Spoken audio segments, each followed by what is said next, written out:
Hello everyone, હું Mehul sir આપ સૌનું સ્વાગત કરું છું મારી ચેનલ ધ બ્રાઇટર્સમાં. તો આજના વિડીયોની અંદર આપણે ડિપ્લોમા સેમેસ્ટર 2ના એન્જિનિયરિંગ મેથેમેટિક્સની અંદર ચેપ્ટર નંબર 5 સ્ટાર્ટ કરીશું, જેનું નામ કોમ્પ્લેક્સ નંબર છે, જેને ગુજરાતીમાં આપણે સંકર સંખ્યાઓ કહીશું. તો આજે આપણે અહીં ટાઈપ નંબર 1 જોઈએ. તો એની પહેલાં થોડું ઇન્ટ્રોડક્શન લેવું પડશે કે કોમ્પ્લેક્સ નંબર એટલે કે સંકર સંખ્યાઓ શું છે.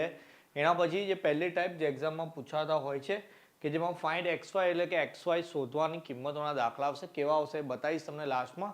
તો પહેલાં આપણે ઇન્ટ્રોડક્શન જોઈ લઈએ કે સંકર સંખ્યાઓ એટલે કે કોમ્પ્લેક્સ નંબર શું વસ્તુ છે. એ કરતાં પહેલાં જો તમારી પાસે કેલ્સી હોય તો કેલ્સીની અંદર એક વસ્તુ તમે ફાઇન્ડ કરો કે રૂટ ફાઇન્ડ કરો તમે -4નું. જો તમે -4નું રૂટ ફાઇન્ડ કરશો તો કેલ્સીમાં નો ડાઉટ આન્સર 2 લખાઈને આવશે, પણ કેલ્સીમાં ડિસ્પ્લેમાં કોઈ જગ્યાએ ઉપર ઈ લખેલો હશે. એ એવું દર્શાવે છે કે જવાબમાં એરર છે. એરર છે એટલે કે ભૂલ છે. હવે કેમ ભૂલ છે એની વાત કરી લઈએ. જેમ કે એવું વર્ગમૂળ 4નું વર્ગમૂળ કરો તો 2 આન્સર આવે, એનો મતલબ કે 2નો વર્ગ કેટલો થઈ જશે? 4 થઈ જાય. પણ અહીંયા તમે 2નો વર્ગ કરો તો એ -4 તો આવે નહીં. એનો મતલબ કે માઇનસનું રૂટ મળવું ઇમ્પોસિબલ છે. ઓકે, કોઈ બી માઇનસ નંબર હોય એનું રૂટ આપણને ના મળે. એટલે એવું ફાઇન્ડ કર્યું લોકોએ કે જો અત્યારે જે તમે √-4 કીધું તો એનો આન્સર 2 આવે છે, તો આપણે એની સાથે i લખી દઈશું. હવે i કોની જગ્યાએ લખ્યો? તો આપણે i લખ્યો √-1ની જગ્યાએ. ઓકે, અહીંયા આ -4 ને આવું સમજો. -4 એટલે આવું લખું 4 × -1. એમાં 4નો આન્સર તો 2 લખી દીધો અને રૂટમાં જે -1 છે એને i કહેવાશે. કેમ i કહેવાય છે? તો i એટલે ઇંગ્લિશમાં ઇમેજનરી કહેવાય. શું કહેવાય? ઇમેજનરી. અને ગુજરાતીમાં આપણે એને કહીએ કાલ્પનિક. છે નહીં એવું, ખાલી આપણે એની કલ્પના કરીએ છીએ, એટલે આપણે એને શું નામ આપ્યું છે? i. તો i √-1 આવે. એ જ રીતે i² કરું મેં, જેમ કે અહીંયા બંને બાજુ સ્ક્વેર લઈ લઉં તો i² ની વેલ્યુ -1 આવે. i⁴ કરું તો +1 આવે. અલગ અલગ વેલ્યુ છે, MCQમાં કામ લાગશે, તે વખતે આ વસ્તુ જોઈ લઈશું. તો સૌથી પહેલા i શું છે એ આપણે ક્લિયર કરી લીધું. ઓકે, હવે એવું જોઈએ કે જે કોમ્પ્લેક્સ નંબર એટલે કે સંકર સંખ્યાઓ છે એ કેવી રીતે લખવામાં આવે, એનું સ્ટાન્ડર્ડ ફોર્મ કયું છે? ઓકે, ઇંગ્લિશમાં એને સ્ટાન્ડર્ડ ફોર્મ કહીએ, ગુજરાતીમાં એને કહીએ પ્રમાણિત સ્વરૂપ. કે ભાઈ કોમ્પ્લેક્સ નંબર કયા સ્વરૂપમાં જોવા મળે આપણને? તો એનું પ્રમાણિત સ્વરૂપ z વડે દર્શાવવામાં આવે.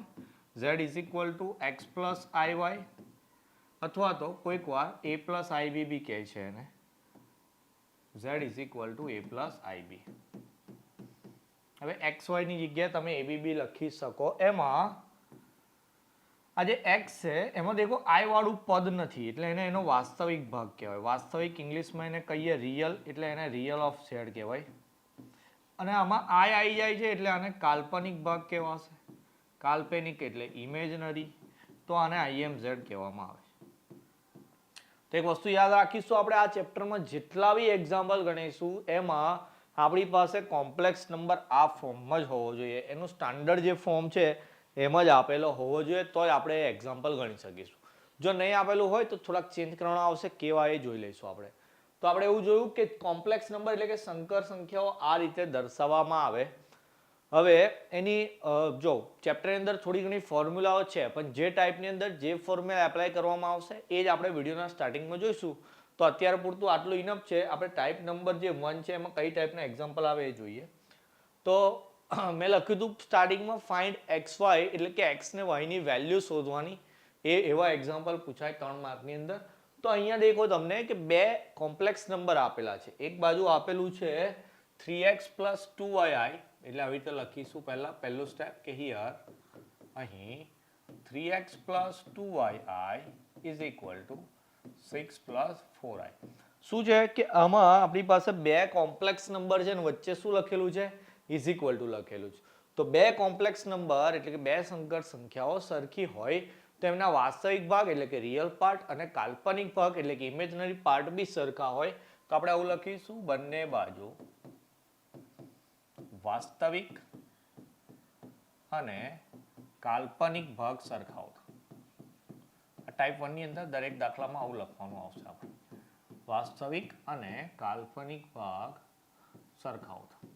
એટલે એવું લખીશું comparing real and imaginary parts on the both sides. તો હવે દેખો જરા, આઈ સિવાયનો જે પાર્ટ હોય એટલે અહીંયા 6 છે ને અહીંયા 3x, તો આપણી રીતે એવું લખાય therefore 3x is equal to 6 and અહીંયા 2y છે અને અહીંયા છે 4i, એનો મતલબ કે અહીંયા i જોડે જે ભાગ છે આપણો 2i તે ઇમેજનરી પાર્ટ છે અને પેલી બાજુ i જોડે જે ભાગ છે એ 4 એ કેવો પાર્ટ છે આપણો ઇમેજનરી પાર્ટ છે. ઓકે ચાલો હવે આમાં તો 3 ડિવિઝનમાં જતા રહેશે એટલે x is equal to 6/3 એટલે x નો આન્સર આવશે 2.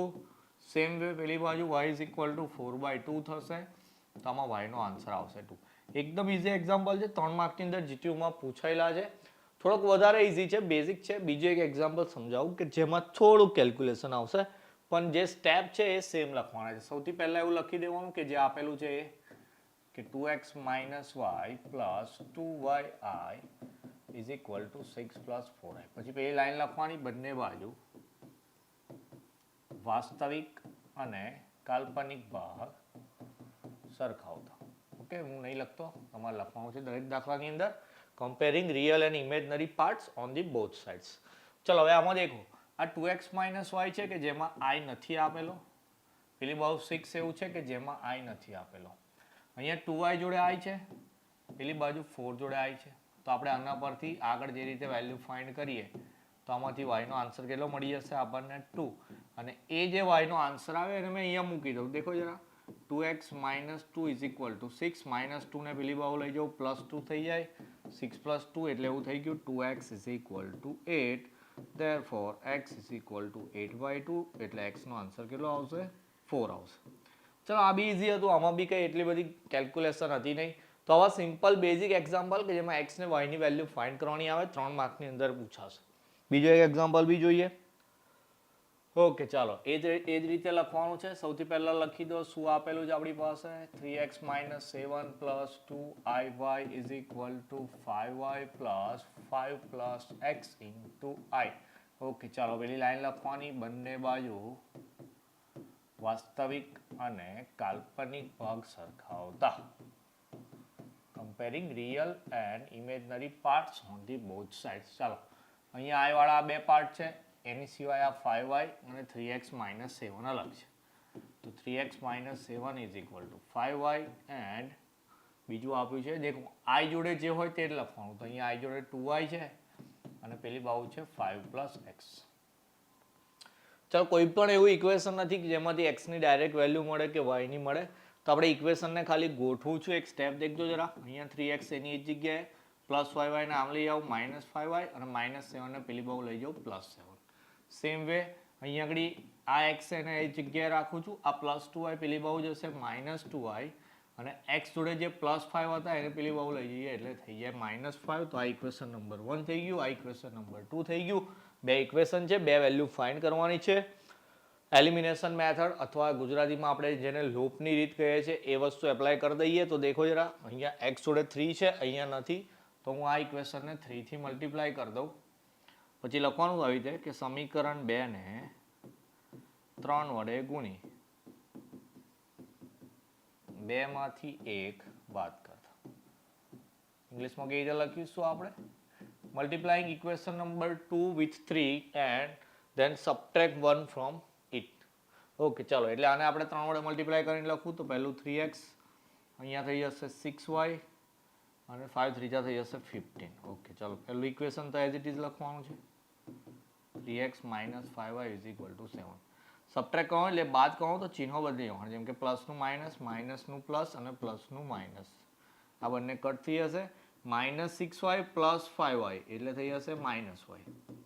પેલી બાજુ માઇનસ 15 માઇનસ 7 એટલે માઇનસ 22. ચલો આના પરથી બે બાજુ માઇનસ કટ તો y નો આન્સર કેટલો આવી ગયો 22 આન્સર આવી ગયો. અને આમાં મૂકી દઈએ આપણે કે ને 2 માં મૂકતા, ચલો એને 2 માં મૂકીશું એટલે આપણો ફાઇનલ આન્સર આવી જશે. ઓકે ચલો એનો અંદર અહીંયા મૂકું છું કે therefore x minus 2 into 22 is equal to minus 5. તો આ થઈ ગયા minus 44 is equal to minus 5. minus 44 પેલી બાજુ જશે plus 44. 44 માંથી 5 જાય એટલે આન્સર આવશે પ્લસમાં જ આવશે. કેલ્સીમાં જ કરવાની આ બધી વસ્તુ. તો આપણે અહીંયા x નો આન્સર મળશે 39. તો x ને y બંનેની વેલ્યુ મળી ગઈ. આ થોડો એક્ઝામ્પલ હતો કે જેમાં થોડુંક લેન્ધી કેલ્ક્યુલેશન આવ્યું, પણ ઇઝી છે, આપણે કેલ્ક્યુલેટર અલાવ છે, સાયન્ટિફિક સાદું જે લઈ જવું હોય લઈ જઈ શકો છો. ઇક્વેશન સોલ્વ કરવાનું હતું તો આઈધર આવો દાખલો જો થોડો ટફ મતલબ કે થોડોક લેન્ધી આવશે તો એ 4 માર્કમાં પૂછાશે. આની પહેલાં જે જોયા એ ઇઝી હતા, 3 માર્કમાં પૂછાય એવા. 2-3 હું એ કરાયા, બીજા 2 તમને હોમવર્કમાં આપું છું. એકદમ ઇઝી મેથડ હતી, પહેલી ટાઈપ છે પૂછાય એવી 3 માર્કમાં, તો મેં જે 3 કરાયા એની સાથે સાથે આ 2 એક્ઝામ્પલ તમારે કરી દેવાના. તો 5 એક્ઝામ્પલ કરી દેશો એટલે 3 કે 4 માર્કનો એક દાખલો આપણો ક્લિયર થઈ જશે. તો આપણે એન્જિનિયરિંગ મેથેમેટિક્સની અંદર બી 1 થી 4 ચેપ્ટર પૂરા કરી દીધા છે. એપ્લાઇડ મેથેમેટિક્સમાં તો 5 એ 5 પૂરા થઈ ગયા છે. આજથી સ્ટાર્ટ કરીએ છીએ આપણું એન્જિનિયરિંગ મેથેમેટિક્સનું ચેપ્ટર નંબર 5 ટાઈપ કરવાની છે. સડન કન્ટિન્યુ ડેલી એક ટાઈપ ચલાવી લઈશું એટલે આપણો મેથ્સનો સિલેબસ ઓવર થઈ જશે. ઓકે, તો મારી સાથે સાથે આટલું કામ કરતા રહેવાનું, બરાબર તૈયારી કરવાની છે. સેમ 2ની એક્ઝામ આવે, આપણે સારામાં સારા માર્ક્સ લાવીશું. કોઈ બી જગ્યાએ અટકો, કોઈ બી ડાઉટ હોય, કોઈ બી સબ્જેક્ટમાં કોઈ પણ ક્વેરી કોમેન્ટ સેક્શનમાં બતાવો. આઈધર મને પર્સનલમાં મેસેજ કરીને તમે એ જણાવી શકો છો. હું તમારી 24/7 હેલ્પ કરવા રેડી છું. ઓકે, તો મળીશું નેક્સ્ટ વિડીયોમાં. ત્યાં સુધી તમારું ધ્યાન રાખશો. જય હિન્દ, જય ભારત.